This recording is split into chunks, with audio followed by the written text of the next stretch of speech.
Hi everybody! How you guys doing? Welcome to Setup 2.0. This is really close to the vision that I had visually for the channel, for the Q&A, and basically all the other videos. This is the setup that I wanted to have. So, welcome. I'm happy that everything is working this time. Let me know, by the way, in the comment if there's any problem with the audio. Hi, Nick. How's it going? And I just realized that my iPad is probably too far, or I'm standing too far, probably. I can reach a little closer and use my 20 years old eye to read the chat. Seriously, everybody, hi, welcome. I hope you had a great weekend. Mine was... Oh, Rob, you're full, so you finished lunch this time. Yeah, we start a little later than usual, so Rob has probably had his lunch. Because in Europe now, it's... with the time change. Did we have the time change at the same time? Is it like 8 o'clock? In Germany and most of Europe? Let me know. I would like to know. I'm not really good with calculating times and stuff like that. But we're not here to talk about time in Europe, or maybe. It really depends on how you guys feeling and what you what you want to talk about. We're here to talk about what you want. It's 8 p.m. Thank you, Rob. Appreciate it, man. But new setup, no more struggle with the camera. Still have the console view, but now in 60 Hz. I'm actually streaming in 60 Hz. I don't know if it's an issue with anybody. Let me know if you have a harder time looking at the stream. I would appreciate to know that. 7 p.m. in Ireland. Hey, hi, welcome. DJ Mac, I didn't think I see you before. Welcome to the channel, man. Good to know you're watching in Ireland. I'm in Canada. Pancho Par, hey, how you doing, Pancho? Welcome back. Rolf, one of the regular here. Thank you, Rolf, for being with us. How do you like? How you guys like the new setup? Let me know. I want to know in the comments what you think. I think it looks sharper. I have my town portal open in the back. Comment in the chat if you know what I'm talking about. It's a video game reference. New angle. Well, I'm still ugly no matter what angle you guys decided to look at me from. Hey, Herman, right at the beginning today. Yes, welcome, my friend.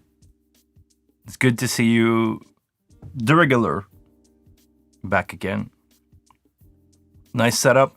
Herman joke about my setup being a DJ setup. So, do you want me to drop a beat or something? I can fake it. I can bounce and raise knob with some music playing in the back.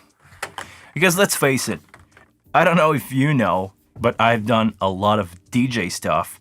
Especially this weekend, I did a hip-hop show. 50 rapper. Everybody came for one song, did his thing and left. And all the DJ he was playing back stuff.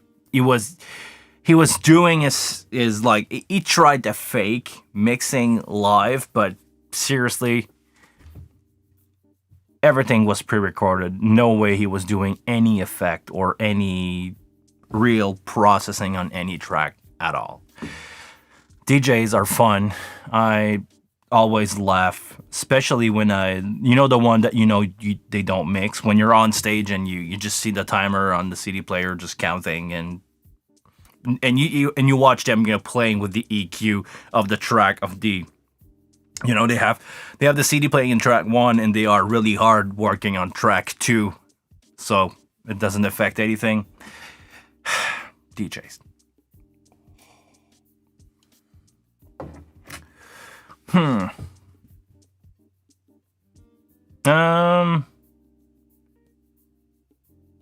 I'm not starting DJing. Trust me, Edman. Actually, okay, for a second before the pandemic, I thought I would do it because the price that these guys get for event, it's crazy.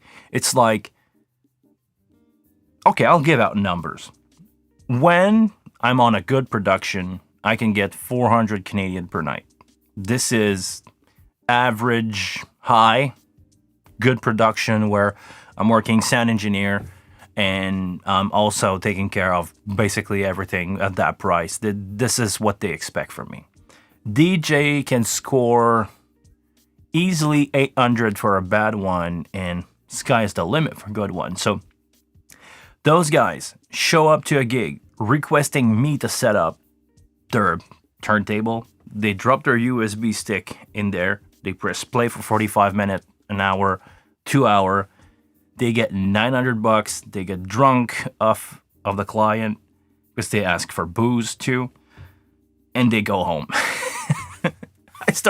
At some point I was like, oh, maybe I should be a DJ. It's interesting, and I could stand doing it. So maybe in the future you will see me streaming on Twitch, DJ stuff, pre-made beat that I would have downloaded the day before.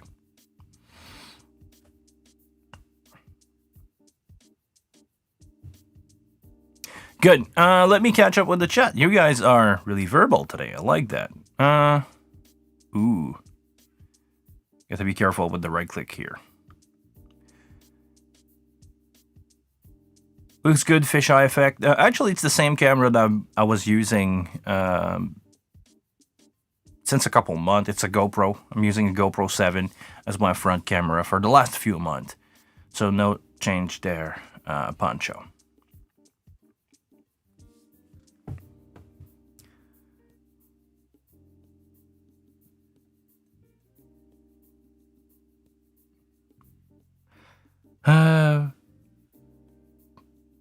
Herman, you were DJ for a rap band when you were younger, so you know exactly what I'm talking about. Or actually, I don't know, I don't really know how old you are, but you were probably spinning vinyl. I'm gonna guess you didn't play around with CDJ 200 back in the day. Now, if you want to be up to date, you need to have the 2000 Nexus DJ setup. If not, their USB key not syncing. Anyway, you guys saw my vlog with the Nexus 2000. It's a CD player, basically. EQ jockey, we call them. Yeah, that's right. They just don't do anything. Oh, you were scratching, Herman. This is something I was trying when I was younger. I still had, my parents still had a vinyl like table, and I was trying to scratch, and it was horrible. And I remember it being horrible, so I don't want to know what it would be today. DJ, and seriously, if I ever turn into a DJ or offer DJ service, it will be like lounge stuff. I don't see myself doing, hard hip hop stuff. Or maybe if the guys give me their playlist, but I will be a basically a playlist. I'm not gonna mix anything.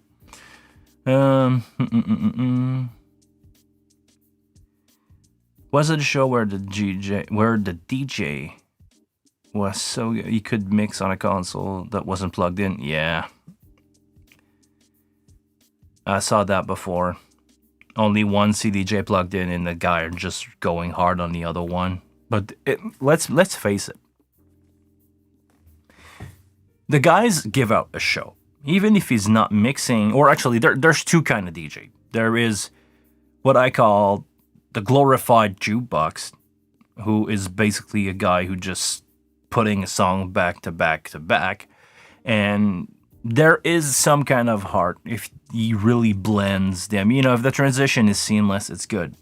And there's the other guys like Skrillex, who invented a style, like it or not.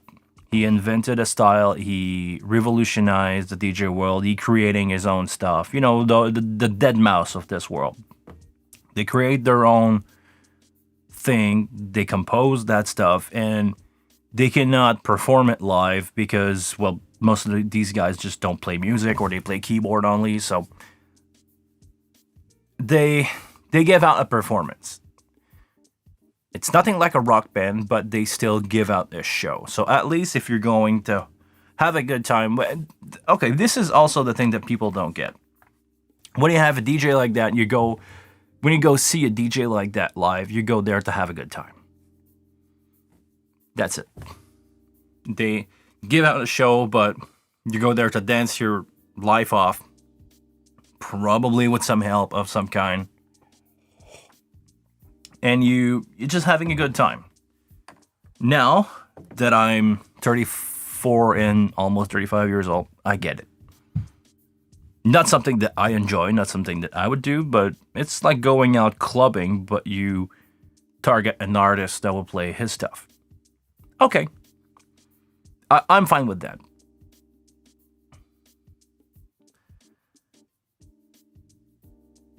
Yeah, this is a trick of sales. They just sell you a show, and the thing is, those guys bring money. Let's face it. When a DJ go live in a venue, if people turn up, why would you not produce that show? You're gonna make money.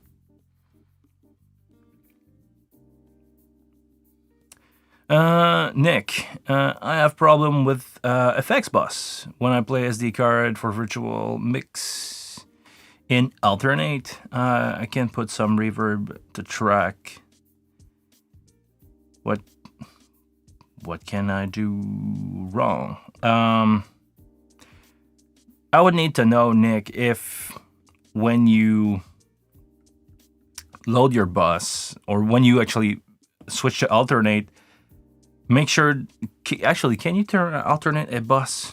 I don't think you can. No, there is no alternate input on bus. Make sure. Hold on. Let me check something. Trackpad away. I can now mix with a coffee on a console. Okay, seriously. Let's go into our track 1 here, kick. And I'm gonna go here, alternate. I'm just gonna turn that down. Actually, I'm not gonna use this one. I'm gonna go to unused track, this one. When you switch from alternate to main, all it should do is change the source of the channel. So whatever that you have in the send here in the bottom should be sent to your effect. Like right now I have my play and delay. I know these are two play and delay. If I just change the source, everything that's going through that channel will go to your effects. So I would not know what you can do wrong that will prevent you from having effect. This is a really good question. I would need to look at your show file and see if there's anything, but I don't see any reason why from the top of my head. Maybe your bus are turning. No, your bus cannot turn down. Anyway, I'm sorry, but I would need to look at the show file and say, oh, that's it. Now, if you want, I don't usually do that, but just send me your show file to the email in the description. I will look at it, your snap file. The wing looks curved. Oh, yes, it does. I didn't realize that. I just don't know. Actually, funny life story. We're talking about wing here, but I'm gonna guess we're also a podcast. So, funny life story. I tried to buy a lens, a fisheye lens, and I will try to eventually replace the GoPro by the Sony that I have. I have two Sony camera. I have old broken 6000 on top. This is my top camera here that you can see. And I have the GoPro, but I also have a Sony 6400, really cool camera that is sitting on my desk now because I need a fisheye lens. Otherwise, I tried it. If I don't use a fisheye, you would see something that big from the distance that I have off of the wall. So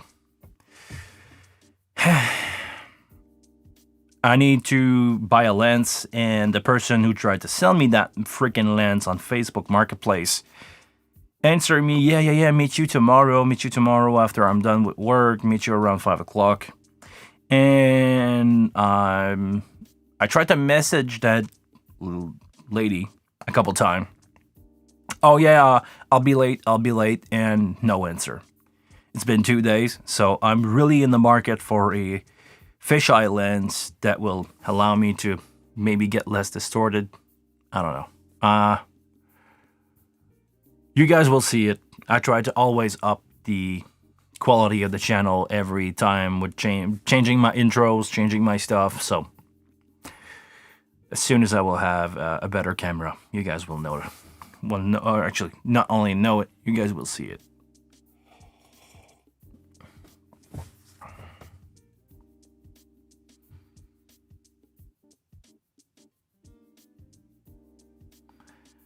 Oh, you still have video of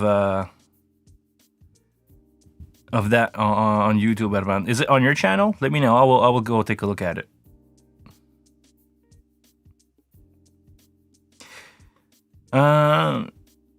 Have you done multi-track playback for a band? Actually, Pancho, I did that yesterday. If you watch my story, I was doing a kind of weird setup. We were tracking for a live video. So the band tracked a live video in the room. We just...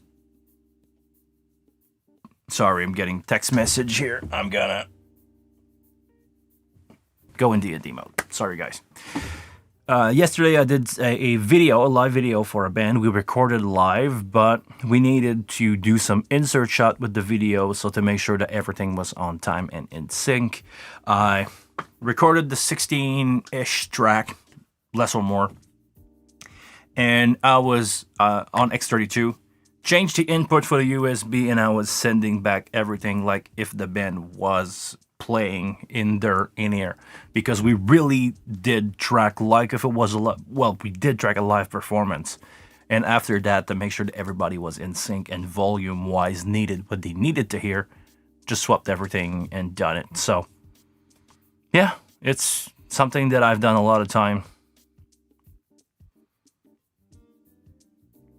And if we're talking about more a live situation, many times I've worked with a computer to get backtrack from the band, so a left to right of playback, whatever, and other track of click cues. And one of the band that I was touring with on the monitor, I was doing them at the monitor, we had a stereo playback with everything recorded that the band could not play live. We had one cue track for every singer because it was a 5 lead singer band of, famous artists here. And the guys needed to do harmony on different notes. So everybody has his own cue note for at the beginning of every song. Your first note will be duh, and everybody had that. And we had a click track.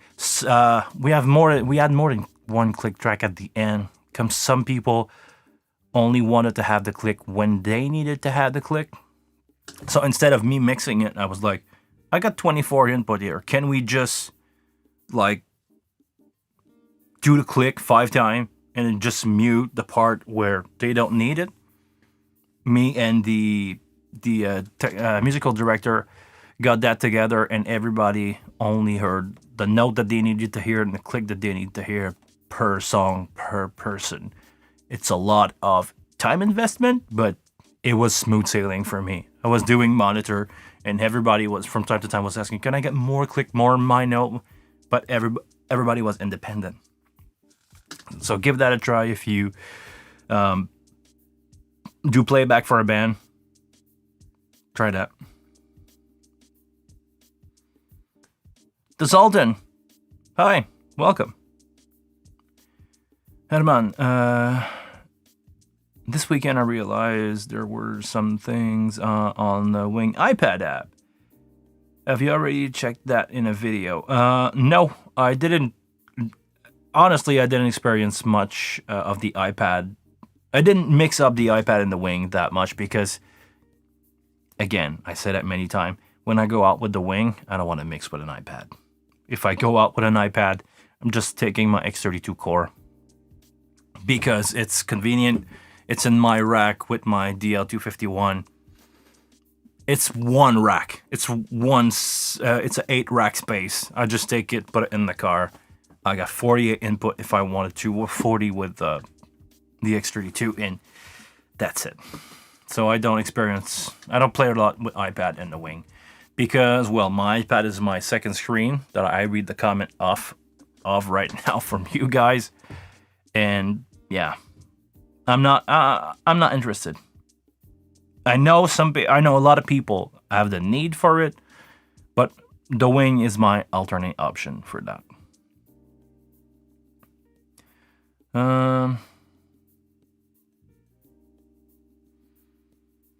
Yes, Luminous. Where's the Wing cup holder for my coffee?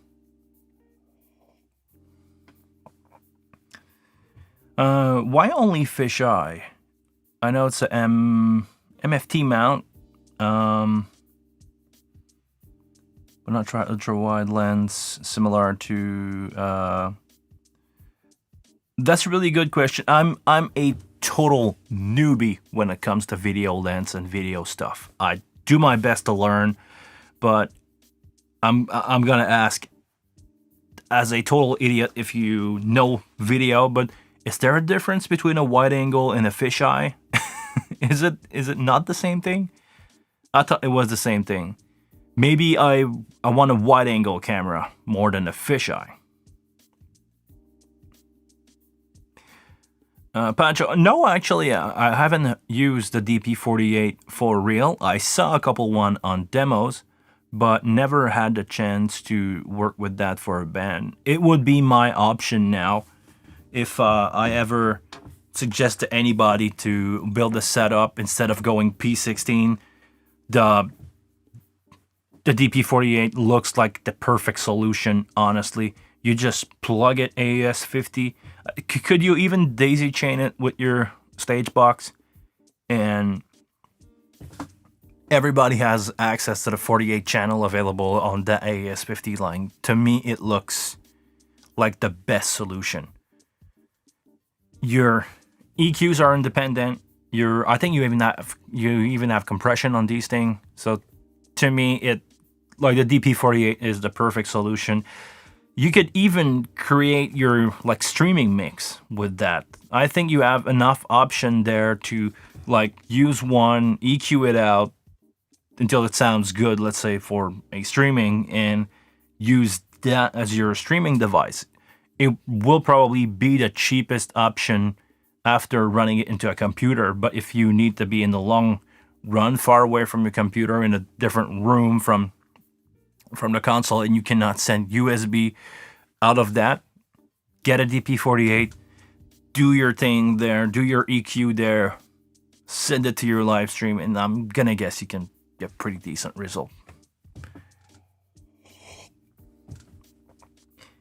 Hey G, I bought a Wing 2 weeks ago, loving it. So far I have 24 track running through 2 banks of 12 on the left, okay. From USB Logic, okay. So far I have the effects send and return on 4 bus, okay. Couple comments in between, sorry, I'm gonna get back to you, Headman. All working great, but now I want to send drum track to another bus. Cannot work out. Okay. I would need to understand when I try to route drums track to aux1, for example, I cannot route USB track already send to fader. Does that make sense to you? I guess I'm okay. Hold on. I just want to make sure that I understand your setup in full here.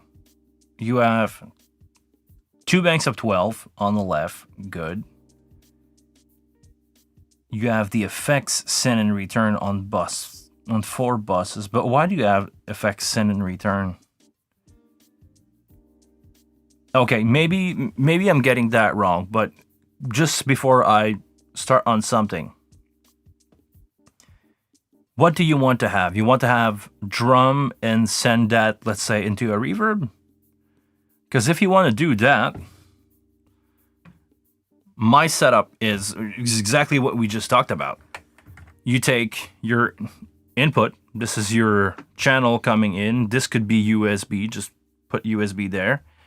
And you send your reverb, you send your instrument or your whatever into that bus, into the 16 bus. And this is how you create your effect out of the console. And you send your bus to the main out. If I just select here my reverb, you can see here that my bus is going out to the main out.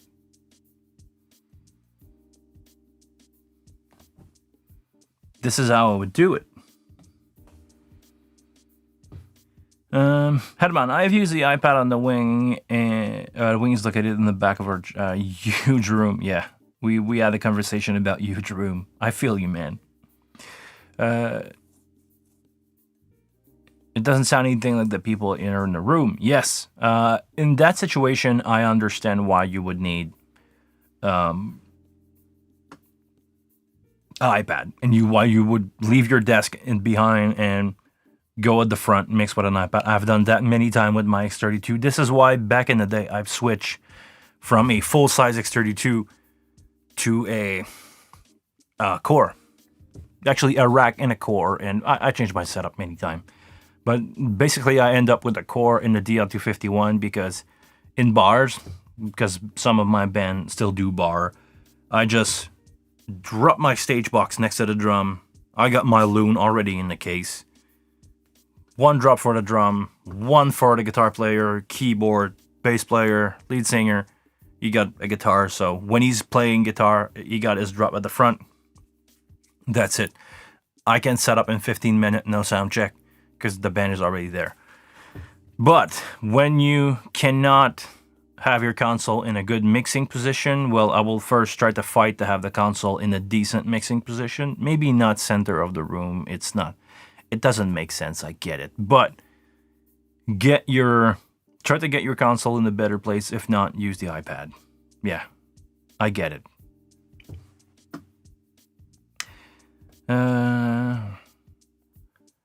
Okay, the ultra wide is normal perspective, but very wide field of view. This is exactly what I want. So I'm gonna be on the lookout for a Sony mount ultra wide. Okay, maybe I was looking for the wrong thing. Thank you very much, Eliminax. I really appreciate you guys. From the YouTube guy, which one is the best, M32, X32, or the Wing? If your budget is not an issue, of course, the Wing has way more flexibility, way more better sounding preamp, I believe. I think the noise floor is also lower, if you ask me. If you're interested in that stuff, Dave Rat is currently doing a lot of video on noise, preamp, and other type of strange comparison video where he compare the X and the M. He's did not jump into the Wing yet, but I'm gonna guess it's coming really soon. But if you like my channel, please go take a look at Dave Rat. He's out of this world good. You will have a good time watching his stuff. Shout out to Mr. Rat.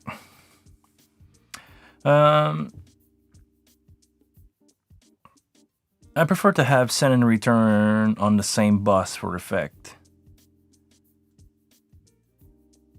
I want to send main tracks 1 through 8. I'm not sure to understand your setup, DJ Mac. Can you drop me an email? We can have that conversation where I can ask you some more precise stuff, and maybe send me a show file that I can look at, so I could be more in context. Because I don't understand how you do send and return on the bus if you are using the send me an email. We will discuss that. I'm curious to understand your thinking and what you want to achieve with that. Hi, I noticed the DCA 9 to 60s are not available over bank switch since one. Really? Hold on. DCA 9 through 16 are not available over bank switch since 12.6 version. We have to go. Whoa. Whoa, whoa, whoa, whoa, whoa. Whoa, whoa. What are you talking about, Siri? I don't want you. Whoa. Sorry, guys. Siri is just. Should not even be turned on. Why?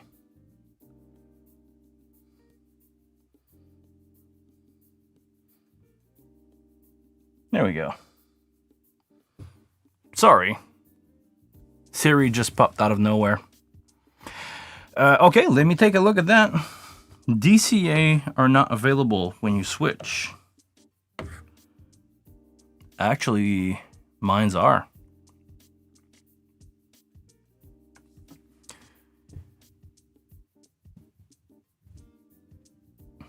Over bank switch. Well, what do you mean bank switch? You mean the one, the little 4 knobs that will switch into bank of 4 in the bottom? Because right now I'm doing it. I'm on DCA here, so you can. It's probably hard for you to see. I need to bring back the top view camera. It's coming, guys. Don't worry. But when I'm on DCA, I can just switch, no problem there. Make sure. If you're still having that problem, I would try to re-download the firmware and do another firmware update of 12.6 just to be on the safe side here, because it should not. Mine is working flawlessly, and just want to make sure that I'm on a good firmware. Yes, I am. I'm on 1.12.6. So I would start by doing that. Wing is best. Okay, let me. You guys start me up on something. Wing is the best console if you have the budget. An X32 or M32 is a really good option if you already have an analog snake and you don't have the know-how to use all the extra stuff that you have available in the Wing. Some people in their whole life will never use half of the stuff that you got going there. I even had seen some old-timer that refused to compress and gate everything like I'm doing, because, you know, back in the day you didn't need more than like one compressor for vocal and that's it. I'm the other way around. I'm compressing everything, I'm EQing everything, a lot of EQ, a lot of dynamic mastering stuff on the main out, you know. What do I have here on the main out? I got a Sol G-Bus compressor and I have a limiter that is not kicking in right now, so maybe I can try to bump that up a little bit. There we go. Hey, hey, hey. So it really depends. Some people got awesome mix with nothing. I'm the kind of guy that enjoy to have multiple processing on this mix.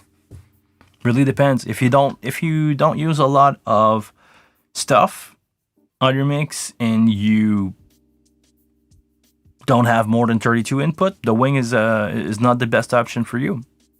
The X32 or the M32 is. I would say the M32. Dave Rat recently in a video proved that the noise floor and distortion of the preamp is better in the X32. Or I'm not even going to say better. I'm going to say less noisy and less signal degradation. Gotta leave it to that.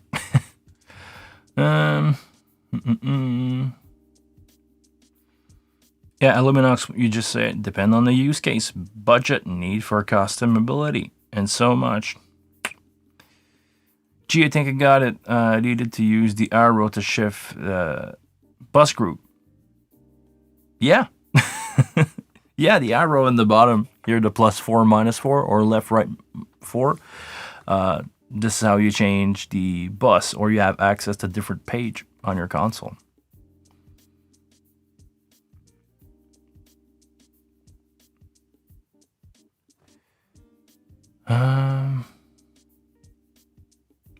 Okay, really interesting here from Rob. At Canby, if you load an older scene that haven't done and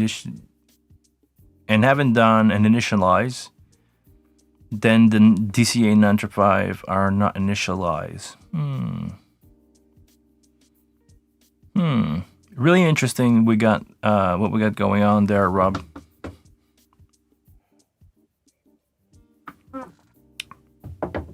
I'll be curious to see. Well, it's because it's coming from an older version. I'm gonna guess that you cannot. Hold on. Let me ask you. Did we had 16 DCA from the get-go, or we only had 8 in the beginning? I think we only had 8.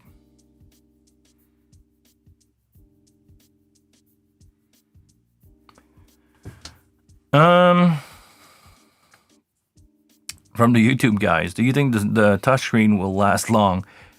This is a really per user case.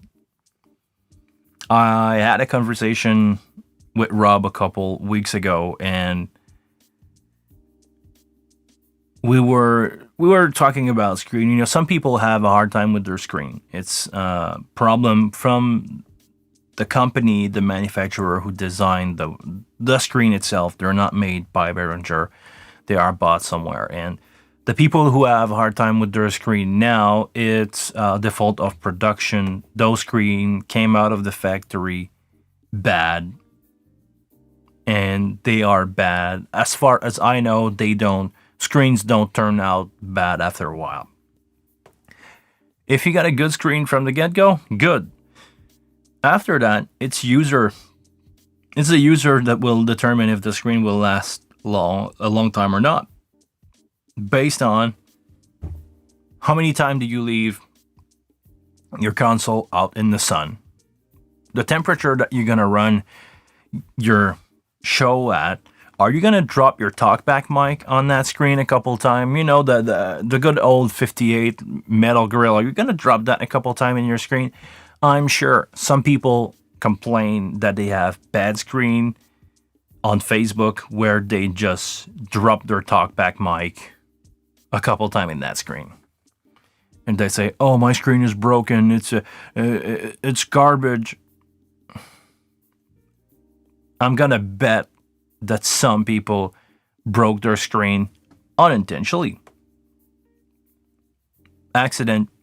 Talkback mic that you put on the stand there just end up dropping on the screen, and it's broken, and people complain about it. I mean, it's like your phone. I'm running an iPhone 7 that I had for a year in a big case, and it lasts. It's not scratched, it's not broken, and some people end up with a broken phone after 2 days. So, really a user case. It depends on the abuse of the user here, and not really the screen itself. Because if you don't hammer down on the screen when you operate it, I mean, it's a touch screen. All you need to do is go there and touch it.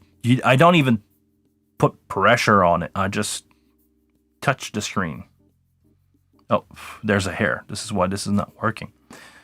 I just, touch it. It's all you need. You don't need to push on it. I don't want to talk about older user here. But okay, I will. I saw some old guys in their 60s right now that are just smashing down on touchscreen because they just don't know how to use the technology properly. They just hammer down on, those M7 CL screen. As soon as you started to hammer down on them, you were creating some dead spot and broken them. And after that, you really need to push that deep to make it work. So user abuse at this point. That's all I'm gonna say. From Ralph, X32 and M32 are more or less done with their development. Yes. I think while the Wing still has something to come, I hope. I'm sure there is more stuff coming down the line for the Wing. I'm not in the secrets. I don't know anything. But we got a really cool console so far. This is version 1 point whatever. I'm gonna guess 5 years from now, we're gonna be at version 2 or 3, like the X32. You know, they changed the whole design of the screen. I really like the design of this one. I like the overall darker interface of the console. But yeah, more stuff is gonna come. You remember when we have version 2 on the X32, we had the plugin that were not there before. The effect rack with all those compressor and stuff like that. I'm gonna guess some major change like that from the Wing will come in the future. We had more stuff in the effect rack. Like these unit, you know, where you have 3 or 4 unit in a chain, or hold on, this page right here. Well, you have, you know, the 3-in-1 insert where you have gate, EQ, dynamic. The mastering one is where you have the most with the tape, the EQ, the enhancer. I never really used that, and the limiter. So, you know, it's small change that will happen like that in the future. So yes, if you want to buy on a, I don't want to say dead platform, because the X32 and the M32 are still good to be used. They're just not gonna be. They're just not gonna have major update in the future. But yeah, the Wing will have more stuff coming for sure. Morning, Chris. I just wake up too. I finished really late yesterday. Good morning. Maze, what's up, man? What does your channel strip look for a saxophone or trumpet? Compressed a lot. No, not really. Actually, do I have any kind of brass here? I'm gonna give you information without give you any numbers, so it's gonna be your setup that you're gonna produce, not mine. But I'll give you an overall idea. I would say low cut first, because let's build one just for fun. We'll go average. Low cut. Horns usually don't produce anything, depending on the range, under 150, 200. Usually I ask the player, what is the lowest range the instrument is going at? And I check on the RTA, like I'm gonna go with my voice here because I have the RTA going. I'm gonna show you guys. I forget always to do that. I asked the player to play me some note, and like you can see right now, my voice doesn't really go lower than, I don't know, 150, 100, yeah. Oh, the RTA is post. Anyway, I asked the player to play me the lowest note, like, you know, and I set my low cut with that, usually, because it's the lowest note in this range, and I don't want anything below that. I'm gonna open up my mic again. But for the other one, this one, which one did I use? This one, no, this one. Okay. So start with a low cut at the lowest range. If it's too bright, don't be afraid to just put a high shelf maybe on it and drop a couple dB in the brighter area. Some horn, depending on the mic, have some really odd harmonic that are not physically present there. When you listen to the horn, to the brass with no microphone in front of it, when you physically listen to it, it doesn't have any 12K in it. So just make sure to make that as realistic as possible. And compressor, I would say most of the time it should not kick in. But if you're make sure that when the player is really going loud for some punch, you can make it compress a little bit, but not really. Something that otherwise I do a lot on brass is because they are not playing all the time, I put an expander on it. That way, you probably, if you've done some stuff with big band, you have that happen to you before. The how does it called? The not the trumpet. I'm having a brain fart right now. The trombone. You know, the guy with the trombone, you put a clip mic usually at the end to grab that. When the guy doesn't play, he's going to take his trombone and he's going to drop it down straight in your monitor. And that result into crazy loud feedback. So what I do to get rid of that is I'm putting a expander. Usually trombone are really loud, or saxophone are really loud instruments. So you can get the threshold fairly high,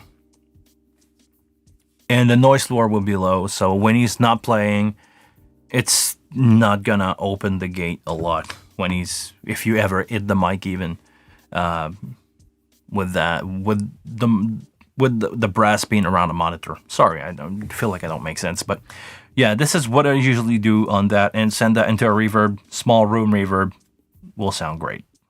That will be my recipe for brass. And always ask the player, does he like it round? Does he like it really bright? Does he like it low and heavy? Most of the time they will say no, low and heavy and round, because this is what they are used to the sound of their own instrument. So you would try to reproduce that as close as you can.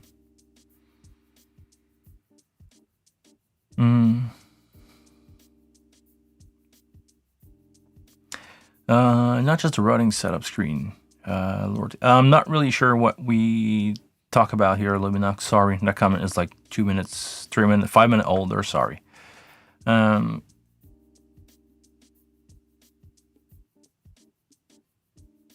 Chris, I'm getting hang of the routing screen now, but still a bit worried. Yeah, I feel shaky too about it. It's just every time I go into these pages, half of the time when I go into routing, I'm like, I want to go here. No, actually, I know it's a channel that I want to patch. I need to change the source. So I come back here, change the source, and no, is it this one? Oh no, it's the other one. It's the other way around. I want to patch the WPlay live, not the WPlay rec. It's confusing, but it's working. Maybe I'm stupid. I need to find how to work it, but to me it's still shaky too.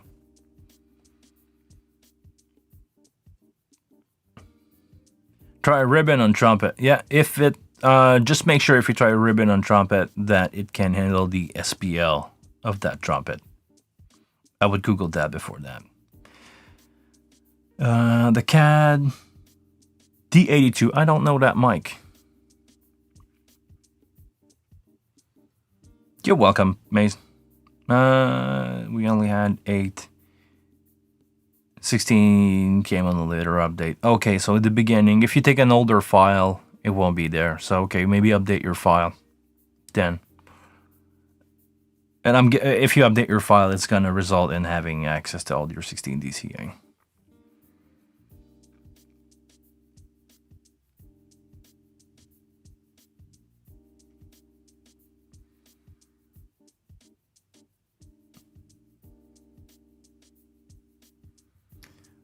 I like the overall screen design of the console. Some stuff need to be, I think, could be different, could be better, and the routing is definitely something that I think can enjoy some improvement.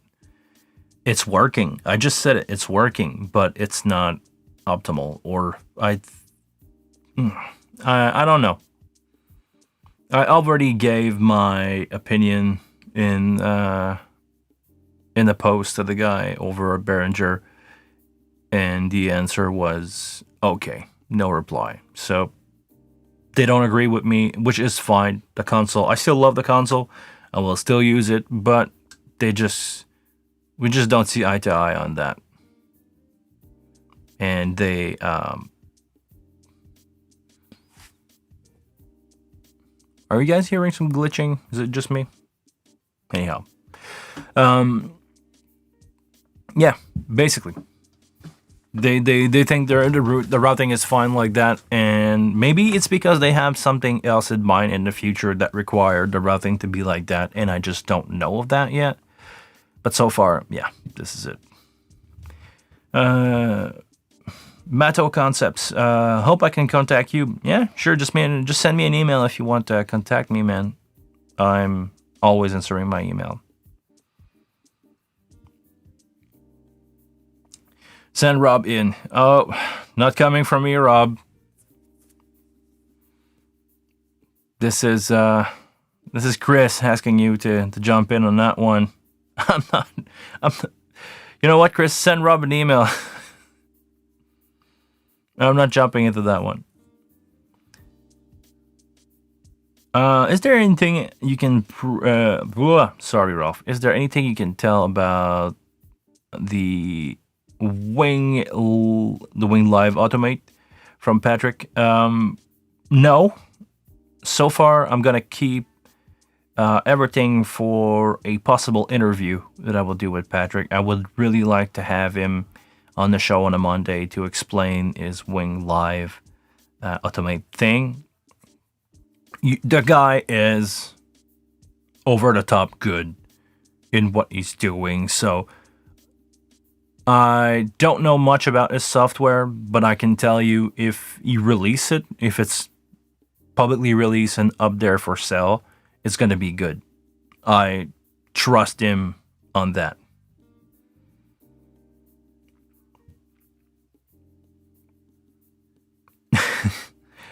Chris, I cannot read that. You need to talk to the man. I cannot jump in between of you guys. I need to ask you guys to do the YouTube thing. I see that we have 11 current viewer. Thank you for being here, by the way. But only 5 like. Please give this video a like. It's you have no idea how much the live stream helped my YouTube channel to grow. This is where I get my view time. Most of my videos are too short for the algorithm. They don't like to have, 3-4 minute video because people only watch them. The people just skip through the video. You'll only watch them about 50%. This is on average on YouTube. This is not only my channel. But I need to have view time so the algorithm can pick up on me and recommend me to new viewers. So the view time is really coming from the live stream. You guys gonna give me, I don't know how many hours we've been going live.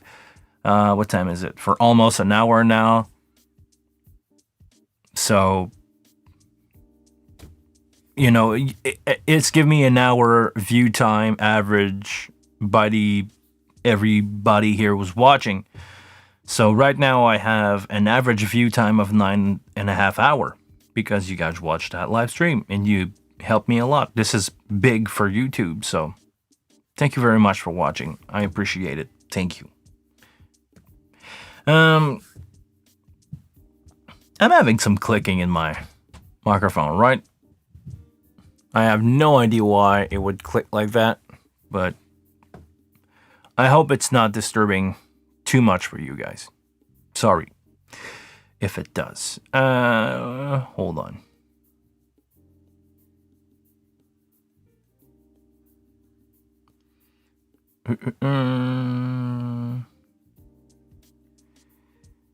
From the X32 is still in active development, but it's a slow process due to priorities. Yeah, I'm gonna guess. But I didn't know the X32 was still in development. I don't know what what they can add really to the X32. I mean, processing wise, I think they reached a limit, and this is something that was basically public as far as I know. They cannot have more than the amount of processing. If somebody were to turn on everything on at the same time, it would max out the processor or max it out in the safe zone of the processing. I think the overall processor cap out to something like 80% that I've read online. Could be totally wrong, by the way. I'm not an X32. Well, I know the X32, but I don't know all that deep detail about the X32. So,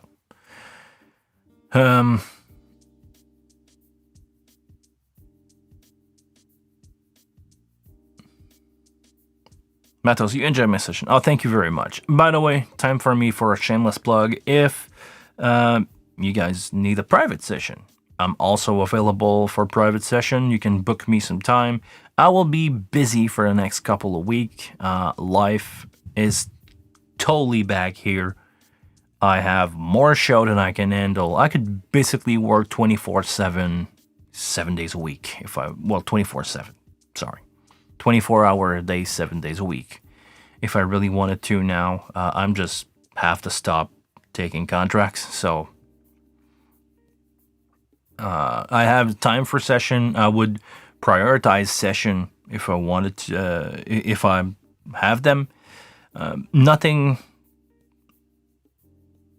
I still have some space on my schedule, but I don't mind taking an hour or two of my day off to spend some time with you. So, session are available. I'm asking $25 US an hour.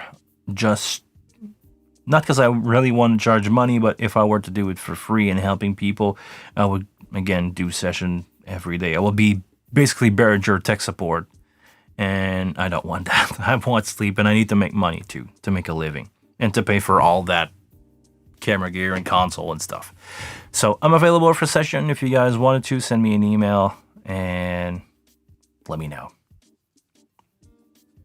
In New York too, Buzzy was like crazy here too, turning lots of work down. Yeah, it's a new reality for me. I don't know for you guys, but being a professional, a lot of wannabe pros, a lot of older guys just quit the business with the COVID thing. So it created a big hole in supply chain for technician, for sound operator, for stagehand, call it however you want. We're missing people like crazy. This is why I got offered 3 new jobs in 3 different venues where they just asked me to come for any type of call. And the rates are going up because I now, life is more costly now, depending on where you live. Where I live in Canada, life definitely costs more than what it was 2 years ago. And because we don't have a lot of people, and I used to charge a lot of money. I used to be in the expensive range. It now become the new norm. And I have some client that I charge more that agree with me that life is more expensive. I need to charge a couple more bucks an hour, or they give me more per day because life, I mean, I don't know if it's big for you guys. Maybe you guys will totally laugh at this, but price of gas is 33% more expensive now than 2 years ago for my car. So now it's $1.50 for regular here per liter. Sorry for my American friend, you will have to translate that. I know you guys in the States, price of gas is way cheaper, but here it's $1.50 a liter for regular. My smart car is using Supreme gas. It's octane 94 that I need to put at least in that thing. So it's $1.80 per liter. So even if my consumption of gas is not a lot with this thing, just go to a gig cost me a couple more bucks, and my coffee cost me a couple more bucks, and the restaurant that that we go to for lunch, and it's yeah, yeah, 350 a gallon. I know, I know, Chris. I googled that. If I would need to convert that into liter, but I think it's something crazy as low as 88 cents per liter, or under $1 US per liter. So yeah, a lot of work. So I'm gonna close that subject on that. A lot of work, and it's good. It's basically give me freedom to choose where I want to work, with who I want to work, and the other one can just find somebody else, and I'm totally good with that. Here's a new question.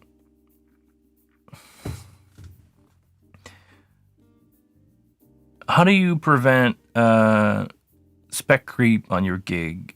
The classic situation where customers say, "Oh,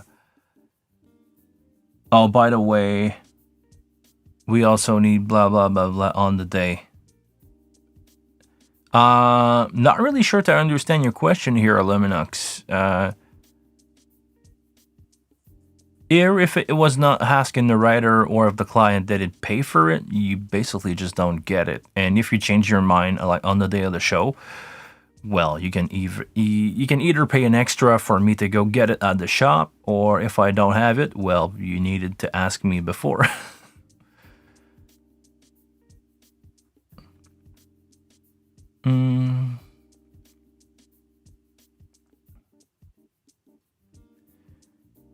$8 a gallon. Is the gas still in gallon in Germany? Let me know how much it is in liter. I'm sorry. Here we got it by the liter, not gallon.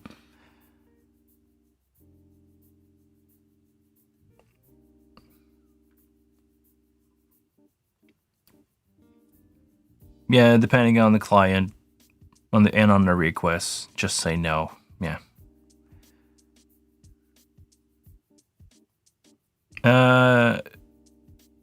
Hey Yuta, how's it going? Actually, I did a video with speaker delay. It's coming out Friday. Expect that to be released on Friday at noon. Last minute change. Well, last minute change most of the time is impossible. If it's possible, it's going to be an extra. And this is how I usually get away with it. When a client asks me, "Can you whatever?" I say, "Sure." I would need to call a guy in emergency to go get it. So it's 1.91 a liter for, I'm guessing, regular gas, Luminox.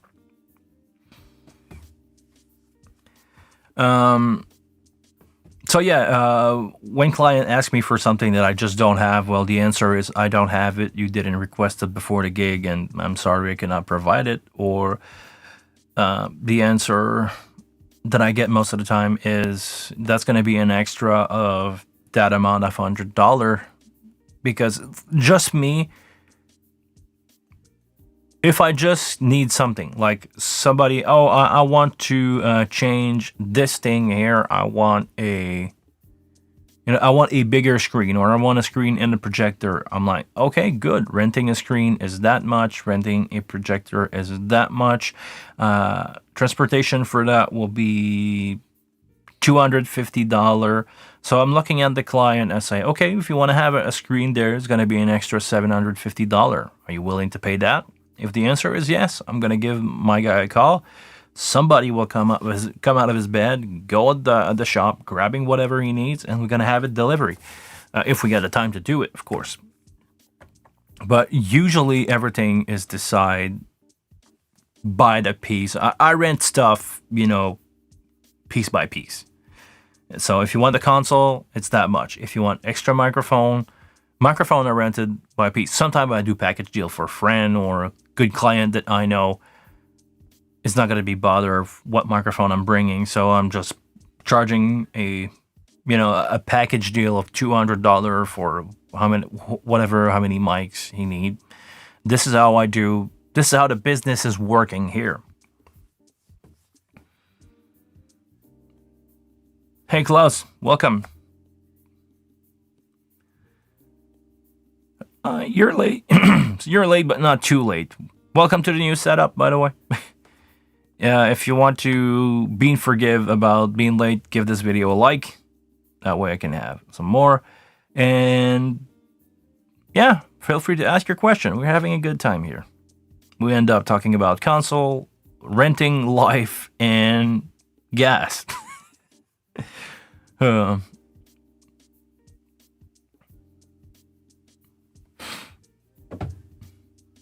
I'm running out of coffee. Okay, well, you guys better give me something to talk about. You need to put the guitar in the back. Oh, no, I cannot. Because when I built that thing, I was expecting to have a drum in here. I was expecting to have... Actually, I built that just a little before the pandemic. So I was expecting to have people do karaoke stuff. Maybe I will start that again. I wanted to record people for a couple $1 a song to perform like karaoke in a cool setup. I can change the color of the light. I got one light here in the background that you can see when I'm doing this with my hand. I see a little red light there. I wanted to add some maybe small, those small little moving light. Having a smoke machine and basically have people over to sing their favorite karaoke song. Do like a real good vocal performance take. But, having 30 minutes to record the song, getting me 30 minutes to mix and master that, and call it a day, and charge, if you want just a song audio, it will be $50. If you want to have it with video, I'm gonna charge you $100 with lights set up and whatever. I wanted to do that just for fun, just to have, small extra income. I will see if I will do it again, because I tested the concept with a couple of friends and it was fine. Result were decent. I have decent lighting. I have, camera now. But do I really want to go into the problem of dealing with really bad singer that want to record karaoke? I don't know.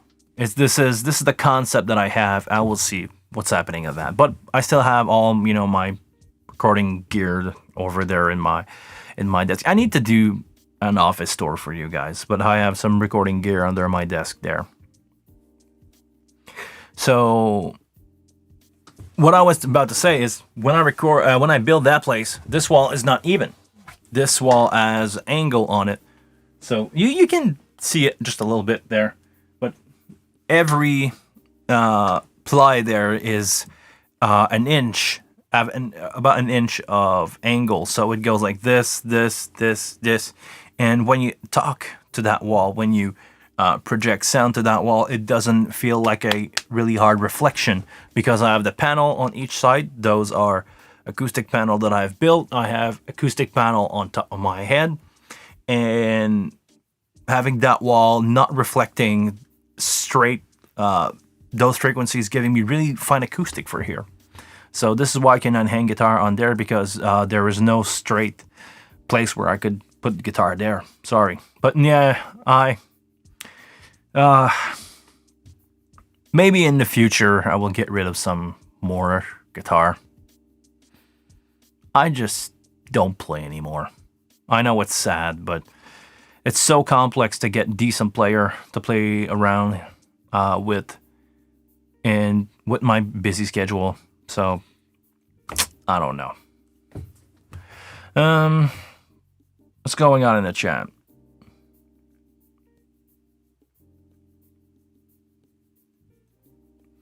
What are your favorite headphone for solo use at front of house?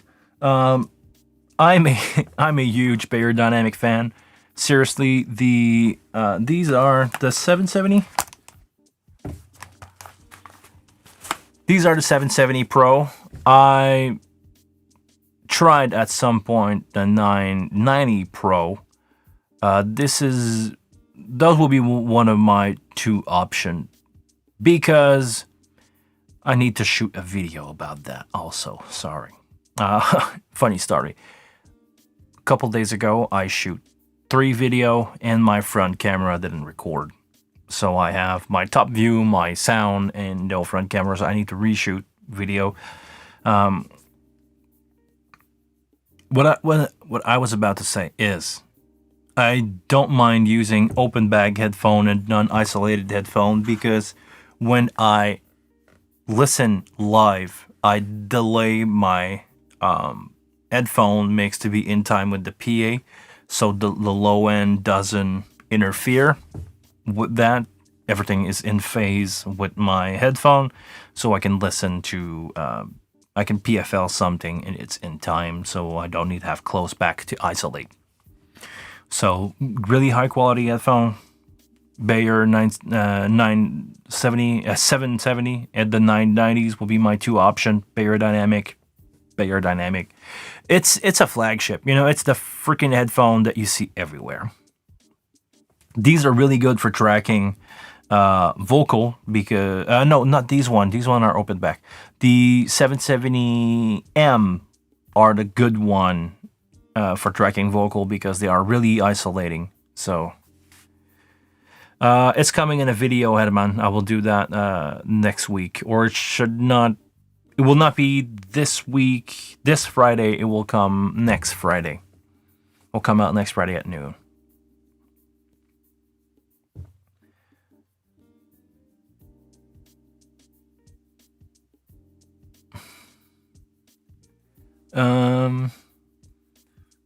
I need a recommendation for new headphone in the $250 range. Yeah, definitely Bayer Dynamic. Look at what you can afford from Bayer Dynamic. You're going to be pleasantly surprised.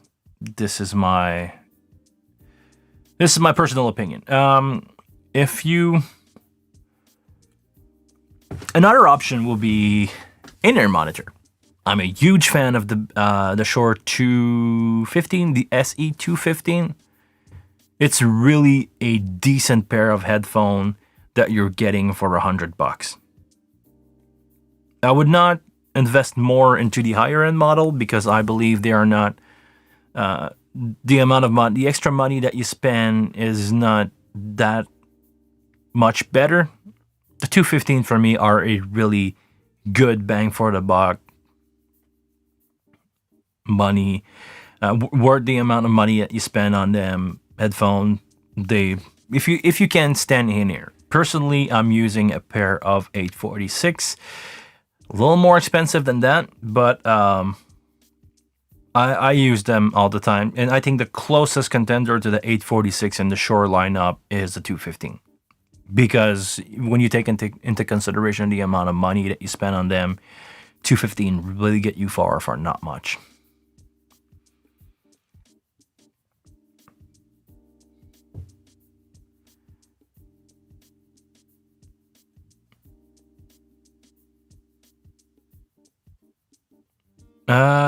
That is maybe the most elegant way I've ever seen anyone take headphone off and put them in. What do you mean, like this? Sorry, I don't watch myself.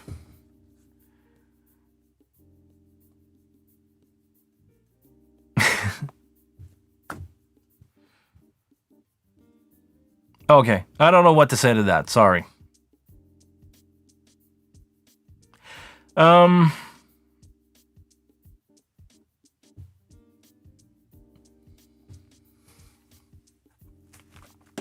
I can take my headphone off. It's just that I like to hear the same music, background music that you guys do. And also, it's keep my microphone from feedbacking. I'm happy with the 215 for personal monitoring. Yeah, but they're not enough for reference or critical listening. Okay, I would agree with that.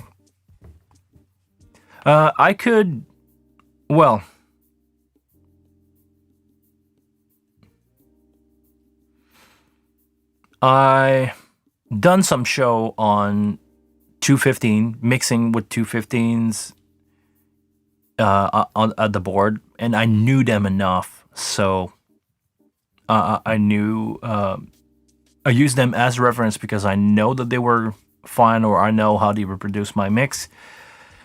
But yeah, definitely 846 get me really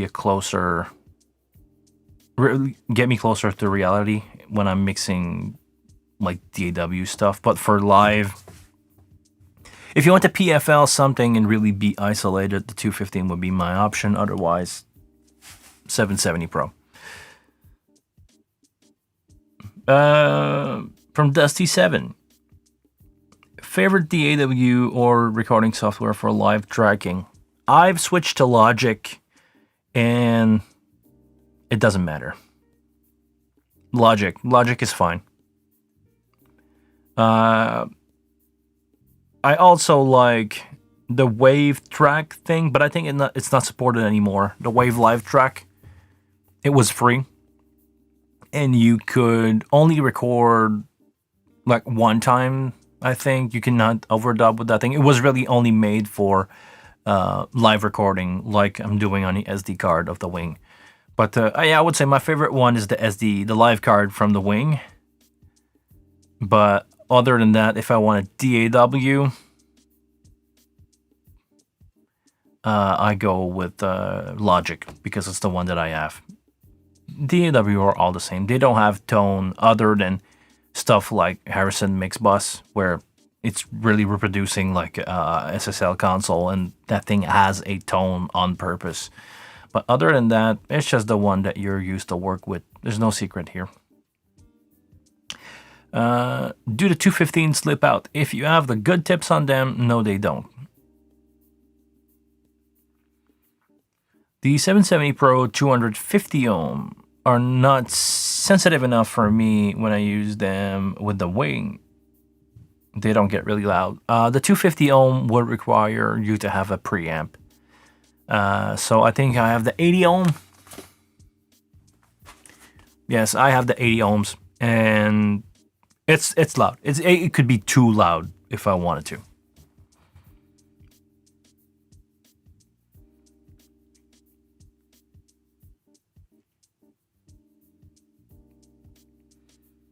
I'm curious to ask you, Edmund, are you using the yellow foam one? Because I'm using the black one.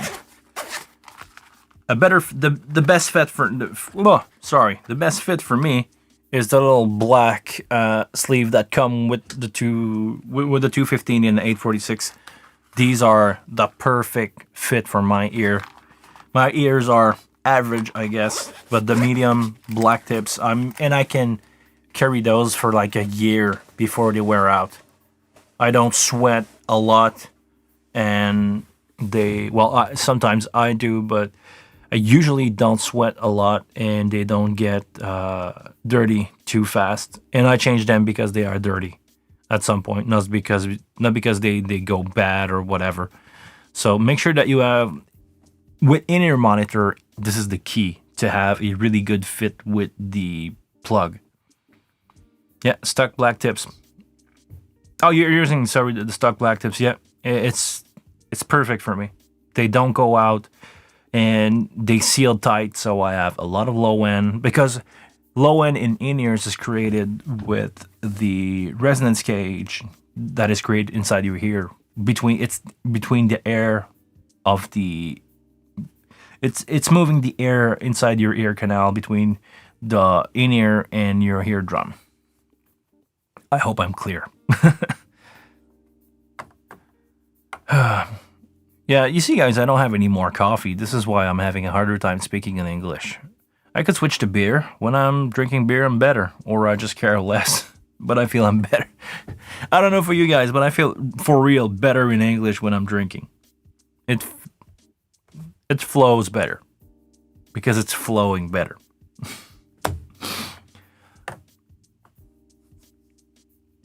Good. I will try one more round. If you guys have any question, want to talk about any subject, I'm gonna ask you, what do you guys want to talk about?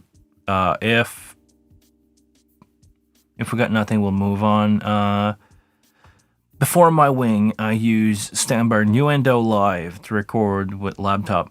Very stable, but not free. Well, nowadays, DAWs are working fine. Most of them are basically the same.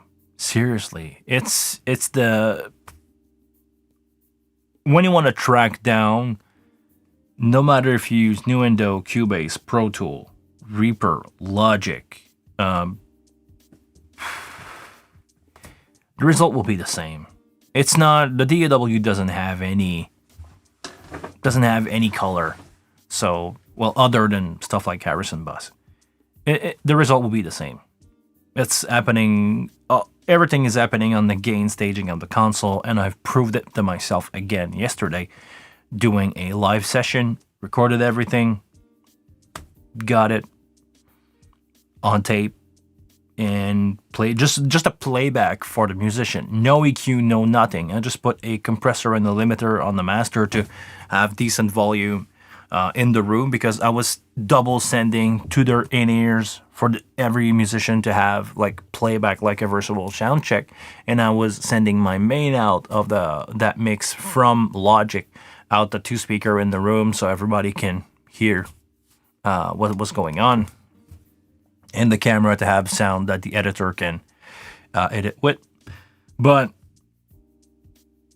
I mean, yeah, it's basically the same thing. The best one is the one that you're used to. I used to be a Reaper guy, now switched to Logic. All fine from there. Herman, not being not native, my English get way better with a few beer. Yeah, me too. I'm losing. Actually, even the English guy, I think English becomes your second language when you're drunk, but you get more fluent at it. This is a joke from Robin Williams, really fun comedian. If you, I've learned to. When he passed away, I've watched a couple of his show. I didn't know he was doing stand-up, and he was really good. If you guys want to have something to watch when I'm done with this live stream, go check out some of the best Robin Williams stuff. This guy's was hilarious.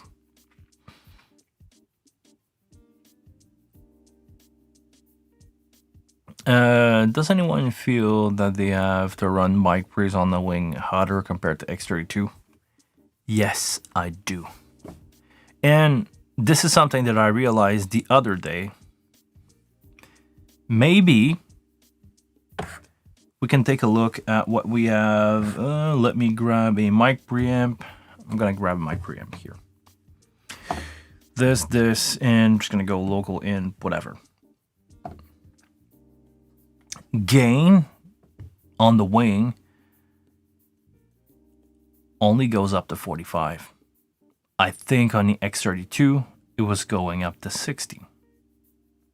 I could be totally wrong, but maybe there is something different happening there. I don't remember if it's the same thing with the DL251, but I think the gain has less range on the wing. I want to know, guys.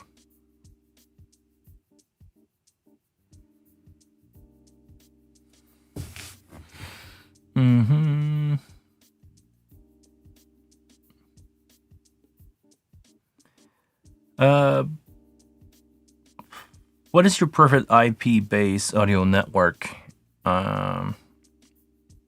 Also, how do we find the aspect of networking skill being more? Honestly, I'm not there yet. The only IP audio base that I would really know, other than AS50, apparently is IP based, but Dante, and I don't never used anything else.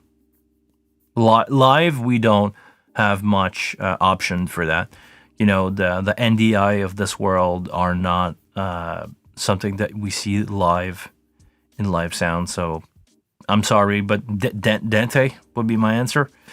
and I need to learn more about networking and audio because I never needed to know that stuff before the pandemic. I was doing live sound. You just plug the microphone into the preamp box, send that into the console, and do your thing. This is what I used to do. I never, and I was doing monitor front of house. So what's going on of the output of that box, send that into a speaker and make noise out of that. This is what I used to do.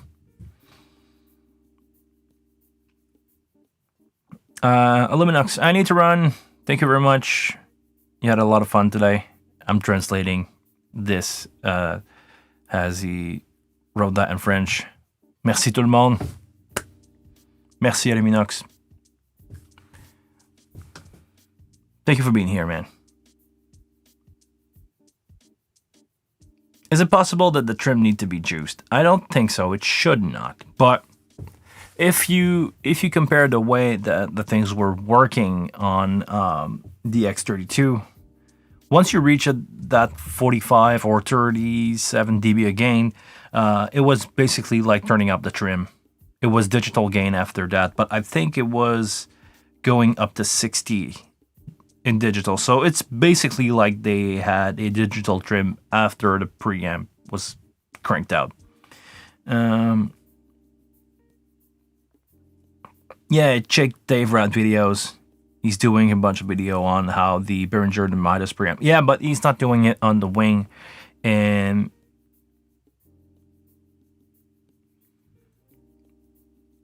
yeah, Dave's stuff is out of this world.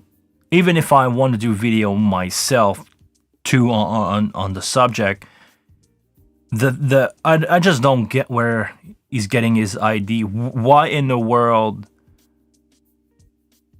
Well, he's brilliant. He's really brilliant. But why in the world did you want to compare the noise floor of two consoles? This is not something that ever crossed my mind because most of the time, you just you get to me. I just get one console, and my opinion doesn't matter much in the choice of console that I had. So, to be able to have many console, compare the noise floor of the console that you have. This is something that I need to check if possible. The CL series, some people say that this Yamaha CL series is brighter than other console. I would not know, but comparing the X and the M in the way that he's doing it right now, it's never been done before, and people have basically burned to death mixing on these two consoles. I just want to make sure, is everything still okay for you guys, clicking wise? Is it just in my headphone? If it is, I'm gonna keep on going, but I hear a lot of clicking noise, like syncing. Sync is losing. It's been loose between my computer and the console.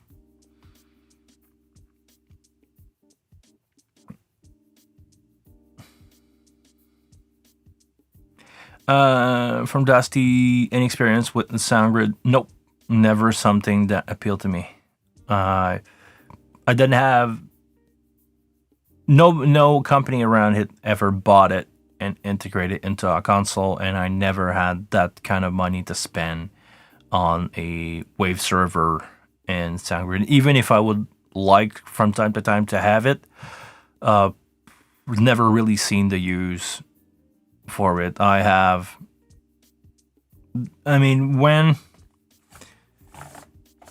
With all the stuff that I have in the wing, I don't need much more than that to run a show. I could use some more stuff, but I can get away with that definitely.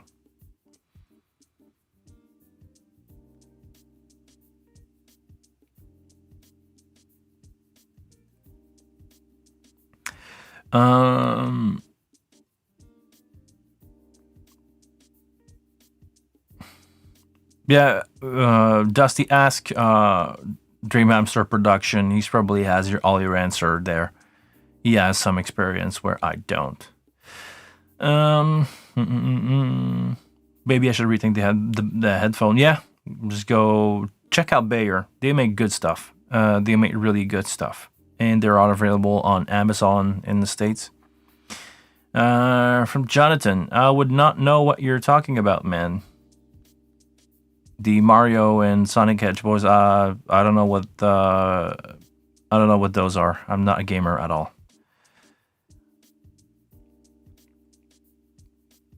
Do you use a dynamic EQ in multiband comp? Dynamic EQ I use from time to time. Multiband comp, no, no. Just doesn't appeal to me. The way I'm doing my mix, it's not something. It's not a tool that I feel that I need. The only time that I've used a compressor is when I was doing a live stream and mixing live at the same time. I set it up into a shape that was keeping my mid and low end under control and allow me to mix what I needed to mix for live and make it decent enough or balanced enough for the live stream. This is how I've one time used a multiband compression.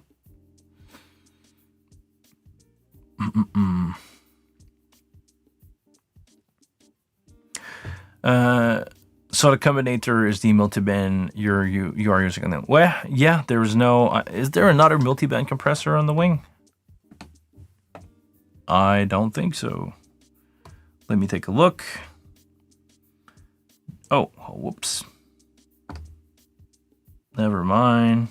This one. I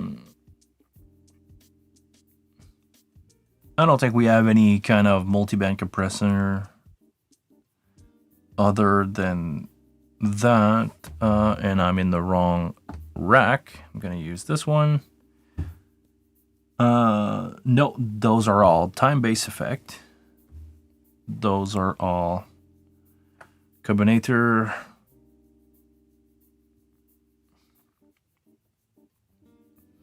That's it. No, there is no other option for multiband compressor on the wing, as far as I know.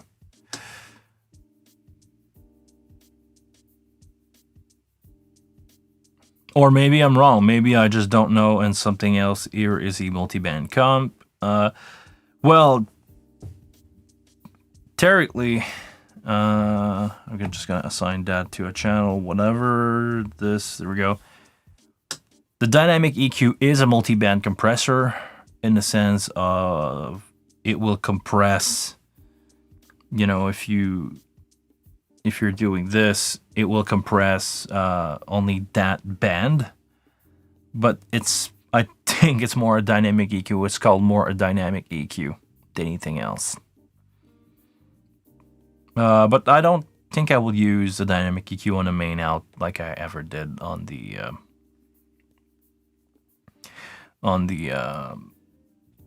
live stream. It would not make sense for me to use that. The fact that I can use the combinator like this is I can set my my output gain to represent what felt good into in-ear instead of EQ for the live stream. I was EQing for the room, then I just correct whatever felt good for the live stream.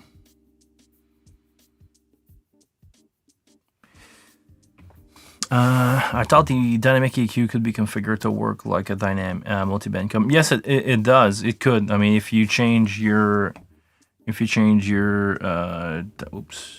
here, depending on the range that you set it. So this is like a 6 dB low pass. So if I was to do this, it would compress only the low end.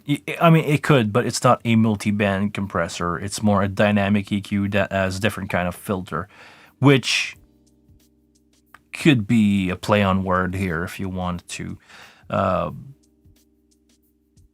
Is it a multi-band compressor? Well, if you do something like this,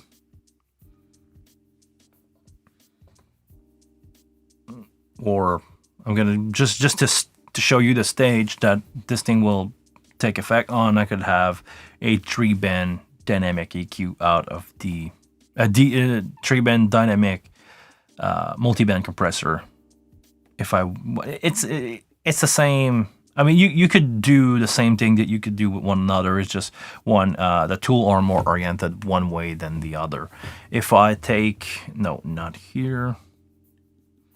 If I take this, if I take the multi-band compressor and I want to make a de-esser out of it, I could change my graph, you know, change my band. How do you change the frequency? Is it the width? No. Gain. Hold on, I'm gonna find it. I know there's a frequency adjustment on this thing. I just need to figure out where.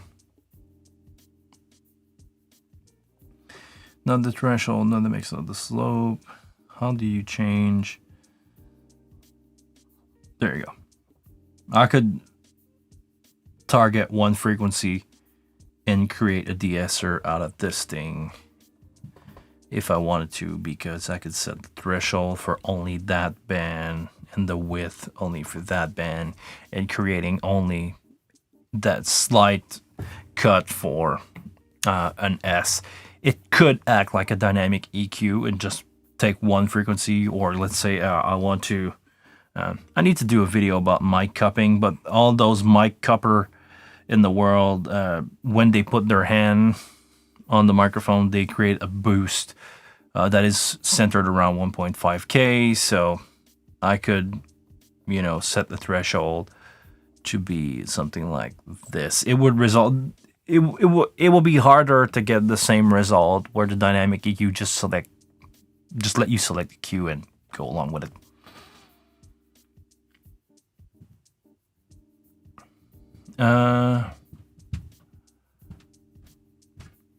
So the is a plugin. So the multi-band compressor is a plugin that's still to come. No, the multi-band compressor is in the wing, available for everybody. Yeah, it's in the effects rack.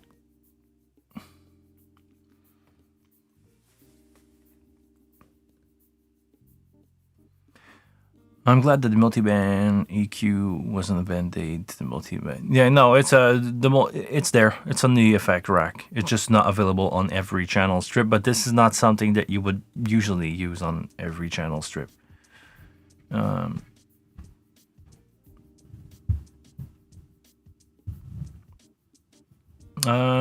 The two-band de-esser. I need to approach the two-band de-esser.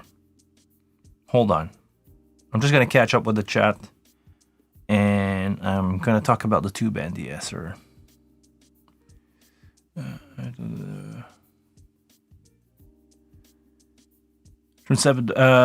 Favorite band to listen to for inspiration? It depends on what I want to do. If I want to mix stuff really well, it's always changing. If I want to be creative, guitar-wise, I don't know why I listen to a live show of Metallica.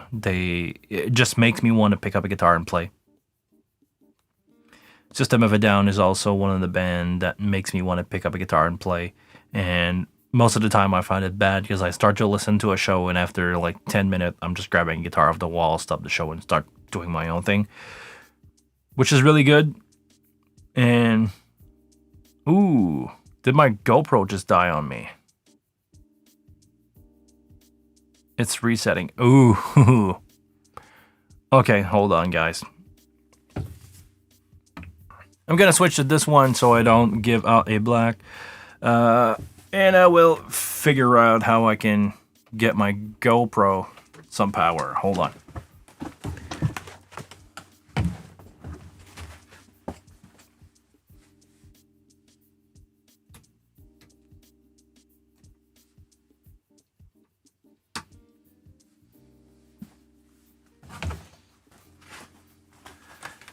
It's gonna take a few minutes for the GoPro to come back in, but we can take a look at the console while we're doing this. So we talked about dynamic EQ, and if I wanted to create a de-esser out of this, it will be a really different story. I can take my EQ point, where is it? It's right there.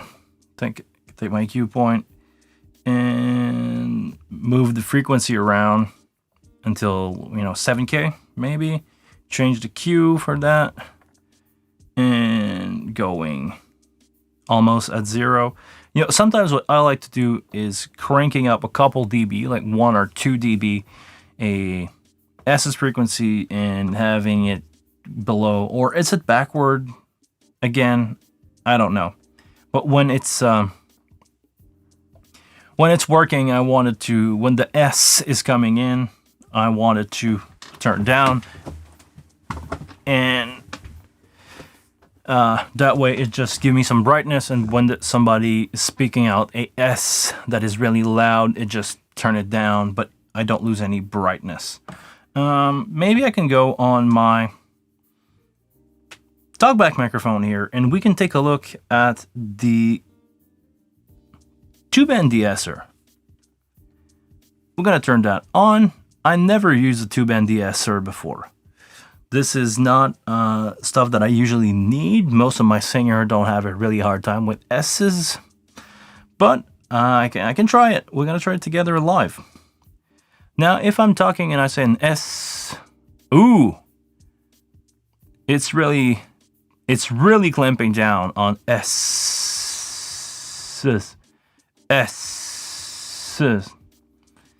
And in female mode, let's go into male mode and go S.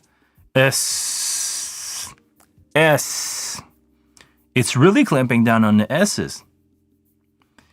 And what is the low doing? If I go into S.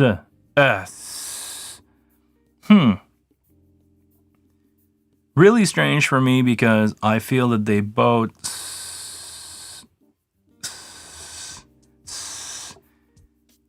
in my headphone right now, I hear almost the same thing. There's also a mid-side option, so the mid-side will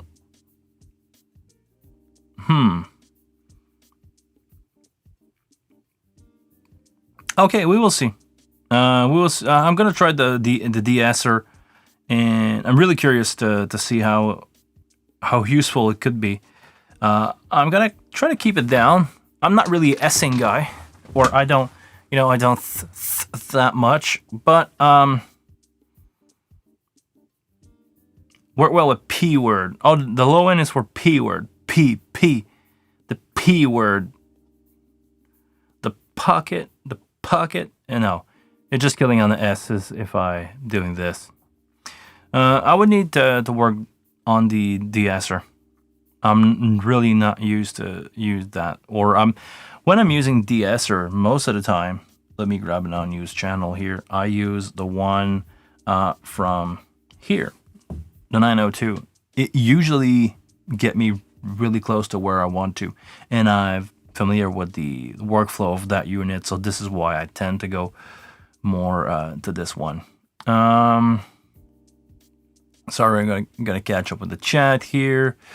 Rob, yes, I know, limited to... What are you guys talking about?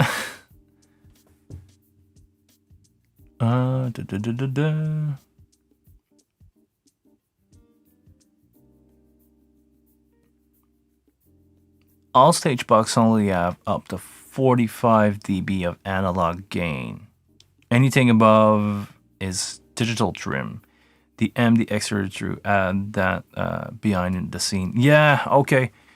I didn't know that. So is it true for all Midas? Yeah, if you said all the music boxes, is going to be true for all the Midas and Behringer stage box. So I didn't know that. But yeah, for some reason, is it because the gain knob have less range? And I need to find out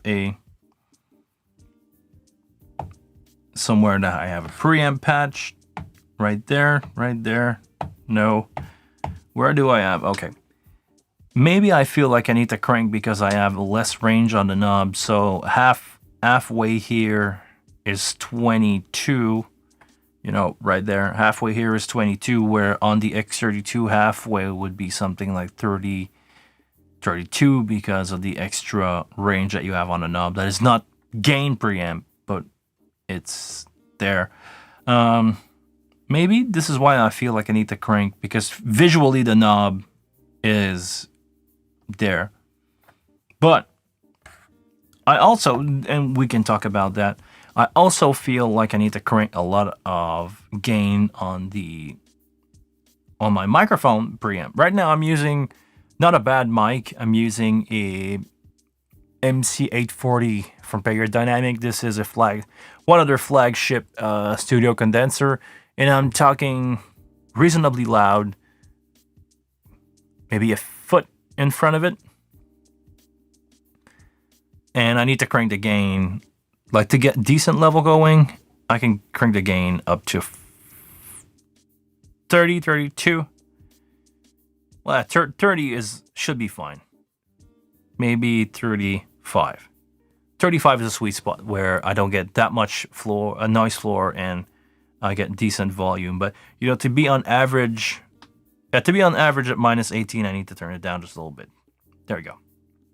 But if I want to get into the odd signal, 35 on a condenser to me is I.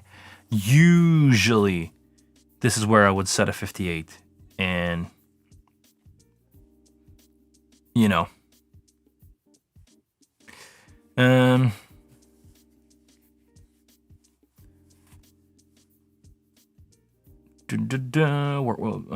with the plosive. Okay, no, sorry, I read that. Mr. Rat and I have been on the phone before, and he shot the XM videos. Is it before or after you filmed those videos, Rob, that you talk? And what will be the result of that conversation? I'll be really interested to know that. I honestly see Dave Rat as a big influence for me in his approach. He opened my mind about a lot of things.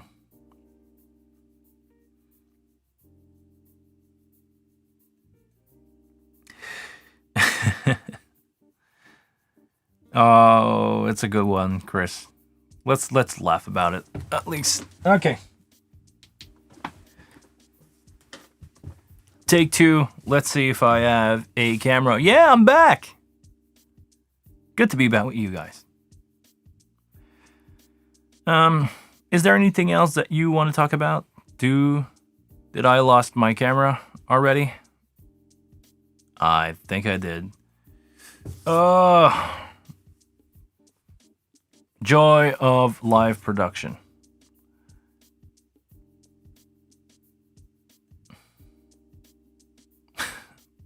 Sorry guys, I'm black screen. Sorry for the black screen here. Well, I'm gonna call it a day. We've been going at this for a long time now, almost 2 hours. Did we? Is it already 4 o'clock? Wow. Well, thank you very much for watching. I'm gonna be here and say thank you very much for watching, guys. If you like that video, give it a thumbs up. Give it a thumbs up. If you are not yet subscribed to the channel and make it this far here, and you want to see more about that little thing, or want to know more about live sound, subscribe to the channel. Until the next one, please take care of yourself, and I see you guys later. And I hope this time my knob's gonna work for my outro. Rock on, guys. See you. Hope to have news. Send me an email if you need anything. See ya.